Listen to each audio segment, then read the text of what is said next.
Lotus stem வச்சு ரொம்ப சூப்பரான ரைஸ் ரெசிபி எப்படி செய்யறதுன்னு பார்க்கலாம். முதல்ல இந்த லோட்டஸ் ஸ்டெம்ல இருக்க தோலை நல்லா சீவிட்டு மெல்லிசா கட் பண்ணி எடுத்துக்கோங்க. இது கூட 1 ஸ்பூன் மைதா, 1 ஸ்பூன் கார்ன்ஃபிளவர், கொஞ்சமா மஞ்சள் தூள், காரத்துக்கு ஏற்ற மாதிரி ரெட் சில்லி பவுடர், தேவையான அளவு உப்பு, கொஞ்சமா இஞ்சி பூண்டு பேஸ்ட் சேர்த்து நல்லா மேரினேட் பண்ணிக்கோங்க. எண்ணெயை நல்லா சூடு பண்ணிட்டு நம்ம மேரினேட் பண்ணி வச்சிருக்க லோட்டஸ் ஸ்டெம்மை சேர்த்து நல்லா கிறிஸ்பி ஆகிற வரைக்கும் ஃப்ரை பண்ணி எடுத்து தனியா வச்சிருங்க.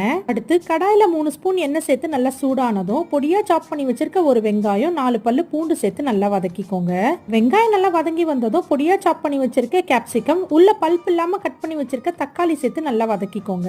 இது கூட கொஞ்சமா மஞ்சள் தூள், காரத்துக்கு ஏற்ற மாதிரி ரெட் சில்லி பவுடர், கொஞ்சமா pepper powder, 1/4 spoon garam masala, தேவையான அளவு உப்பு சேர்த்து நல்லா வதக்கிக்கோங்க.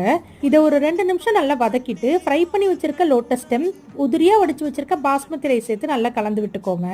ஃபைனலாக கொஞ்சம் கொத்தமல்லி ஆட் பண்ணி சர்வ் பண்ணிங்கன்னா ரொம்ப டேஸ்டியான லோட்டஸ் ஸ்டெம் ரைஸ் ரெடி. இதை கண்டிப்பாக ட்ரை பண்ணி பாருங்கள். நாளைக்கு வேற ஒரு ரெசிபியோட பார்க்கலாம்.